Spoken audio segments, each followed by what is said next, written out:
भक्तजन। तो आज हम आए हैं श्री कृष्णा और राधा जी की लीलाओं से भरी नगरी मथुरा और वृंदावन। कहते हैं कि यहाँ पर श्री कृष्णा जी और राधा जी की अनेकों लीलाओं की झलकियाँ आज भी देखने को मिलती है। यहाँ के मंदिर अत्यंत ही प्राचीन एवं भव्य है और श्री कृष्णा की लीलाओं से भरी हुई यहाँ पे अत्यंत ही सुंदर झांकियाँ आपको देखने को मिलती है। दूर दूर से भक्तजन यहाँ पर इन्हीं लीलाओं के दर्शन करने के लिए आते हैं। यहाँ पर लाखों की संख्या में भक्तजन आकर दर्शन करते हैं। तो इसी वृंदावन, इसी मथुरा के आज मैं आपको दर्शन कराऊंगी। मैं आपको इस वीडियो में बताऊंगी कि आप मथुरा वृंदावन कैसे जाएं और आपको कहां पर रुकना है और आप किस प्रकार से, किस तरह से यहाँ के मंदिरों के दर्शन कर सकते हैं। पर वीडियो में आगे बढ़ने से पहले मेरा आपसे आग्रह है कि आप वीडियो के कमेंट्स में राधे राधे, जय श्री कृष्णा। मथुरा पहुंचने के लिए आपको आपके यहाँ से जो भी व्हीकल अवेलेबल हो आप वो ले सकते हैं। आप बाय ट्रेन या बाय रोड या बाय एयर, आप किसी भी साधन से आप मथुरा तक पहुंच सकते हैं। मथुरा जंक्शन से जब आप बाहर निकलते हैं तो आपको बाहर ही ई रिक्शा या रिक्शा मिल जाएंगे, जो कि आपको बहुत ही अच्छी धर्मशाला या होटल्स तक पहुँचा देंगे। होटल्स और धर्मशाला के प्राइसेस जो है यहाँ पर 300 से लेकर 800,000 तक रहते हैं और आपको बहुत ही अच्छे रूम्स यहाँ पर अवेलेबल हो जाएंगे। होटल में जाइए, रेस्ट कीजिए, उसके बाद आप जो है वहाँ से आगे बढ़िए। यमुना नदी के किनारे पर बसा मथुरा जो है, वहाँ पर आप सबसे पहले श्री कृष्ण जन्मभूमि पर पहुँच जाइए। वहाँ पर कहते हैं कि श्री कृष्ण का जन्म हुआ था और वहीं से वासुदेव जी ने श्री कृष्ण को अपने सर पर रख कर यमुना पार करा के गोकुल तक पहुँचाया था। तो बहुत ही सुंदर वहाँ पर आपको पूरा मंदिर प्रांगण दिखेगा। वहाँ बहुत ही सुंदर कृष्णा जी की जो है झांकियाँ आपको देखने को मिलती है। पर मंदिर के अंदर जो है बिल्कुल भी कैमरा वगैरह या कोई भी सामान ले जाना अलाउड नहीं है। तो आपको बाहर काउंटर पे ही अपना सारा सामान जमा करना है। अपना इलेक्ट्रिक गैजेट्स आपको अलग लाइन में और सारा सामान अलग लाइन में लगकर जमा करना होता है। इसके बाद हम देखेंगे कि मंदिर के आइट साइड यमुना नदी से पूरा घिरा हुआ है और काफ़ी सुंदर यह दृश्य होता है। यहाँ पर बोटिंग वगैरह भी करवाई जाती है और यहाँ पर प्राचीन जो कलाकृति है उसका बहुत ही अद्भुत और सुंदर जो है नज़ारा देखने को मिलता है। मन को अत्यधिक सुकून एवं शांति प्रदान करने वाला यह नज़ारा होता है। फिर आगे चल के हम जब थोड़ा आगे बढ़ते हैं मंदिरों को देखते हुए, तो हम चलते हैं यहाँ पर जो है पोतरा कुंड। कहा जाता है कि पोतरा कुंड में जो है माता यशोदा ने बाल कृष्ण के कपड़े धोए थे। इससे आगे हम चलते हैं तो हम चलते हैं जगन्नाथ द्वारकाधीश मंदिर। द्वारकाधीश मंदिर में द्वारकाधीश की बहुत ही सुंदर सी मूर्ति है जो कि बहुत ही मन को सुंदर लगती है और मंदिर प्रांगण भी बहुत ही सुंदर बनाया गया है, जो कि यमुना जी के घाट पर बसा हुआ है। और इससे आगे जब हम जाते हैं तो हमें वहाँ पर आगे की और जो है यहाँ पर विश्राम घाट दिखता है, जहाँ पर आप चाहें तो वोटिंग वगैरह भी कर सकते हैं। इससे आगे हम चलते हैं वृंदावन की यात्रा पे। वृंदावन में यदि आप रात को लेट पहुँचते हैं तो सबसे पहले आप जो है प्रेमानंद जी महाराज के दर्शन कर सकते हैं। यहाँ पर बहुत ही सुंदर और बहुत ही अद्भुत नज़ारा होता है। भक्तगण रात्रि से ही यहाँ पर लाइन में लगकर उनका इंतज़ार करते हैं और प्रेमानंद जी महाराज के दर्शन प्राप्त करते हैं। इससे आगे हम आगे चले गए थे सुबह के समय 7 बजे से जो है जो हमारे बाद हम जो है बांके बिहारी मंदिर के लिए निकल गए थे, क्योंकि बांके बिहारी मंदिर पे बहुत ज़्यादा भीड़ होती है, जिसके कारण वहाँ पर सुबह 7 बजे से ही भक्तों की बहुत लंबी लाइन होती है। बांके बिहारी जी के दर्शन हमने वहाँ पर प्राप्त किए। उससे जस्ट 200 मीटर की दूरी पर ही आपको श्री राधा वल्लभ जी का जो है मंदिर मिलेगा। आप वहाँ पर जा सकते हैं और राधा वल्लभ जी के अद्भुत दर्शन प्राप्त कर सकते हैं, जो कि देखने में अत्यधिक सुकून देता है मन को और बहुत ही अद्भुत दर्शन होते हैं वहाँ पर। राधा वल्लभ जी के मंदिर में पहुँचने के बाद वहाँ थोड़ी देर रुकने के बाद दर्शन प्राप्त करने के बाद हम थोड़ा आगे की ओर बढ़ेंगे। आगे की ओर आप जब चलते हैं तो आपको मिलता है वहीं पास में निधिवन। निधिवन में कहा जाता है कि श्री कृष्ण आज भी अपनी गोपियों और राधा जी के साथ वहाँ पर आते हैं और रास लीलाएँ करते हैं। और रात्रि के समय ये प्रांगण पूरी तरह से बंद कर दिया जाता है, क्योंकि कहा जाता है कि इसमें कोई भी जाता है तो वो जिंदा वापस नहीं आता है।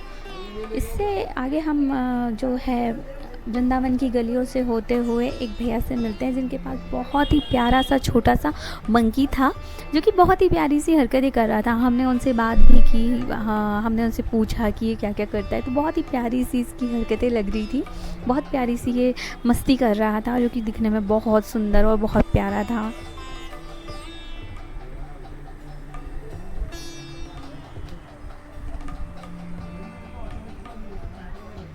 मंकी से मिलने के बाद हम आगे की गलियों में निकल पड़ते हैं। मथुरा की जो कुंज गलियां हैं उनसे होते हुए हम पहुंच जाते हैं हमारे इस्कॉन मंदिर। कहा जाता है ये इस्कॉन मंदिर अंग्रेज़ों ने श्री कृष्ण की भक्ति से प्रेरित होकर बनाया था, जो कि देखने में काफ़ी भव्य और सुंदर मंदिर है। और यहाँ पर भगवान कृष्ण की बलदाऊ है, राधा जी हैं, इनके साथ बहुत ही प्यारी मूर्तियाँ यहाँ पर आपको देखने को मिलती है।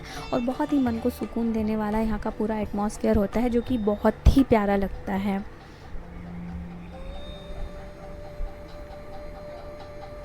फिर हम आगे की ओर चलेंगे तो हमने जब इस्कॉन मंदिर से आगे की ओर बढ़ते हैं तो हमें आगे की ओर मिलता है प्रेम मंदिर।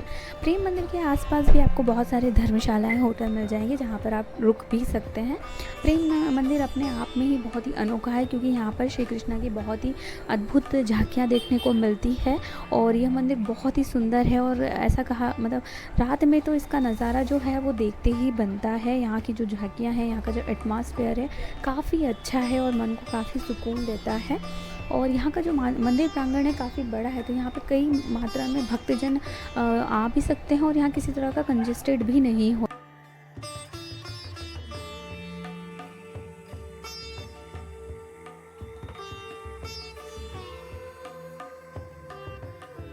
यह जो सामने दिखाई दे रहा है यह राधा कुंड। ऐसा कहा जाता है कि यह राधा जी ने स्वयं अपने कंगन से इसे खोदा था, तभी से इसका नाम जो है राधा कुंड पड़ गया। और इसके आगे हम अपनी यात्रा को आगे बढ़ाते हैं तो आगे चलकर हमें जो है श्री अनुरुद्धाचार्य जी का आश्रम मिलता है, जहाँ पर कि उनके जो सभी भक्तगण थे उनका आशीर्वाद प्राप्त कर रहे थे और स्वामी जी भी उन्हें दिल से अपना आशीर्वाद दे रहे थे। बस इसी तरह हम आगे बढ़ते हैं। आगे चलकर हमें ये जो अम्मा जी और स्वामी जी मिलते हैं, जो कि बहुत ही मधुर जो है राधा कृष्णा का भजन गा रहे थे। इनके भजन को सुनकर मन को बड़ा अत्यंत ही सुकून मिल रहा था। हम कुछ दिन यहाँ बैठे, इसके बाद हम आगे बढ़े तो यहाँ पर एक राधा जी और कृष्णा जी का बहुत ही सुंदर सा मंदिर था, जिसके हमने दर्शन किए और अपनी यात्रा को आगे की ओर बढ़ाया। आगे चलकर जो है हम रमन रेती पहुंच जाते हैं। रमन रेती का नाम जैसे कि आप सभी को पता है कि जब कान्हा जी बाल अवस्था में थे वह अपने मित्रों के साथ यहीं पर क्रीड़ा किया करते थे और इसी मिट्टी में वो खेला करते थे। तो सभी भक्तजनों का मानना है कि जब वो इस मिट्टी में लोट-पोट होते हैं और इस मिट्टी को अपने तन पर लगाते हैं तो उनके सभी दुख कष्ट सब नष्ट हो जाते हैं, उनकी समस्त बीमारियाँ जो हैं वो ख़त्म हो जाती हैं। यहाँ पर इसी रमन रेती में कुछ जो है हिरण थे, जो कि बहुत ही प्यारी सी क्रीड़ाएँ कर रहे थे और इन्हें देखकर मन को अत्यंत ही सुकून एवं अत्यंत ही खुशी अनुभव हो रहा था। बस यह है हमारे राधा कृष्णा का मंदिर, जो कि रमन रेती के राधा कृष्णा का मंदिर है।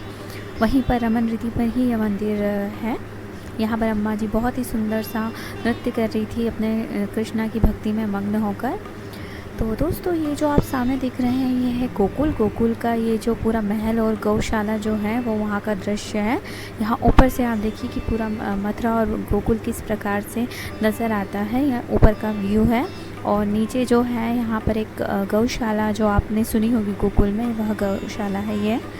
इसके आगे फिर हमने जो है अपनी यात्रा को आगे बढ़ाते हुए गोवर्धन पर्वत की जो परिक्रमा कहते हैं कि इसका पुराणों में बहुत ही अधिक फल मिलता है।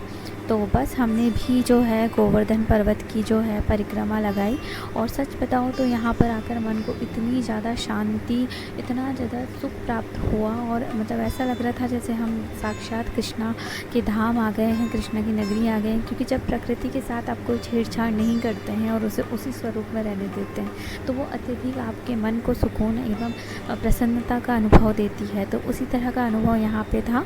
यह हमारे वानर राज को आप सामने देख रहे हैं, जो कि बड़ी प्यारी सी मधुर सी क्रीड़ाएँ कर रहे हैं, लोगों को परेशान कर रहे हैं, जो कि इनका काम है। और बड़े ही प्यारे लगते हैं ये अपनी क्रीड़ाएँ करते हुए, बड़े ही देखते हैं लोगों को डराते हैं, तो काफ़ी अच्छा लगता है इनको। और इसी तरह से यात्रा में इनके कारण चेहरों पे सबके हंसी रहती है।